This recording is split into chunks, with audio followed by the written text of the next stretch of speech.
एक गांव में रामजी लाल और संतोष अपने दो बेटों और बहुओं के साथ बिल्कुल सुखी रहते थे। अब वे 60 साल से ऊपर के हो चुके थे और अपने परिवार के साथ बहुत खुश थे। वे दोनों अपने दो पोते और एक पोती के साथ खूब हंसी मजाक करते और उन्हें अच्छी अच्छी कहानियां सुनाते थे। लेकिन उनकी दोनों बहुएं बहुत ही खराब स्वभाव की थीं। वे अपने सास ससुर की बिल्कुल भी सेवा नहीं करती थीं।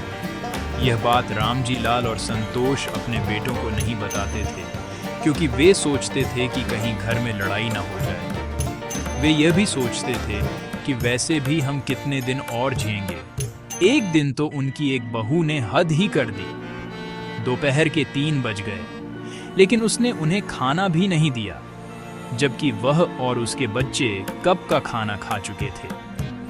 रामजी लाल और संतोष अंदर कमरे में भूखे ही बैठे थे।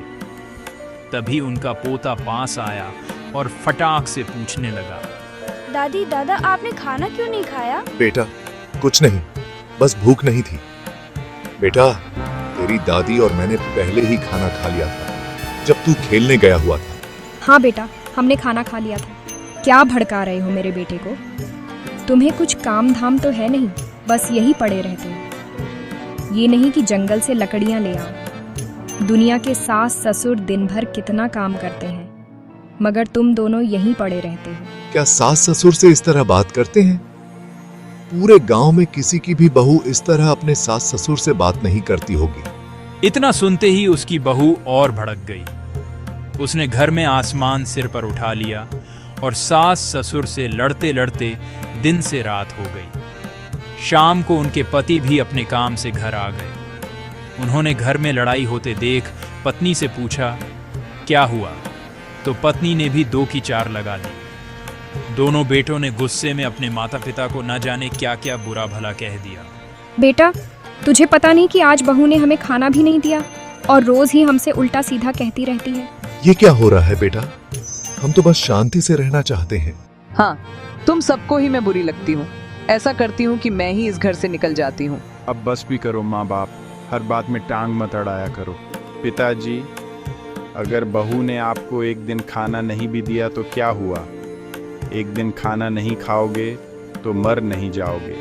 अब तो बेटों ने रोज ही अपनी पत्नियों की बात मानकर माता पिता से उल्टा सीधा कहना शुरू कर दिया। एक दिन रामजी लाल के बेटे और बहू ने रात में माता पिता को जंगल में छोड़ने का प्लान बना लिया। अगले दिन बेटा बड़े प्यार से बोला, रात के समय उठिए माँ बापू, चलिए कहीं बाहर चलते हैं। बेटा इतनी रात को कहाँ ले जा रहे हो?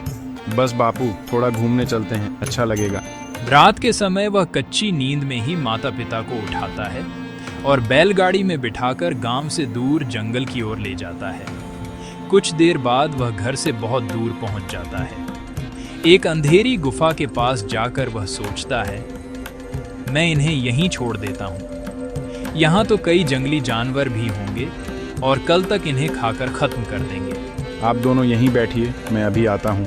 आंखों में आंसू। बेटा जो करना है कर ले, अब हम यहीं बैठेंगे। बेटा जब तक तुम नहीं आओगे हम यहीं बैठे रहेंगे, चाहे जिंदा हो या मुर्दा। बेटे को माता पिता को अकेला छोड़ने में जरा भी शर्म नहीं आई और वह घर लौट गया। घर पहुँचते ही, बेटा तुम इतनी जल्दी क्यों उठ गए? तुम्हें कहाँ जाना है? पापा, जब आप बूढ़े हो जाओगे ना, तो मैं भी आपको ऐसे ही जंगल में छोड़ आऊंगा। इतना कहकर पोता अंदर चला गया। उसकी यह बात सुनकर बेटे के आंसू रुकने का नाम नहीं ले रहे थे। अब उसे अपनी छवि अपने ही बेटे में नजर आ रही थी। वह रोते रोते उसी जंगल में माता पिता के पास पहुंच गया, जहां उन्हें मरने के लिए छोड़ आया था। माँ बापू, मुझे माफ कर दो, मुझसे बहुत बड़ी गलती हो गई। बेटा, हम तुम्हें माफ करते हैं। हाँ बेटा, घर चलते हैं। माता पिता ने तुरंत माफ कर दिया और बैलगाड़ी में बिठाकर घर ले आए। घर आकर उसने अपने छोटे बेटे की बात से सबको सबक सिखाया और फिर माता पिता को जीवन में कभी भी दुख नहीं दिया।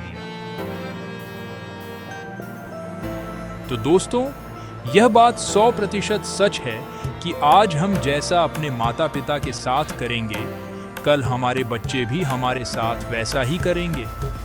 इसलिए हमेशा अपने माता पिता के साथ अच्छा व्यवहार कीजिए ताकि आने वाले समय में आपके साथ भी कुछ बुरा ना हो। धन्यवाद।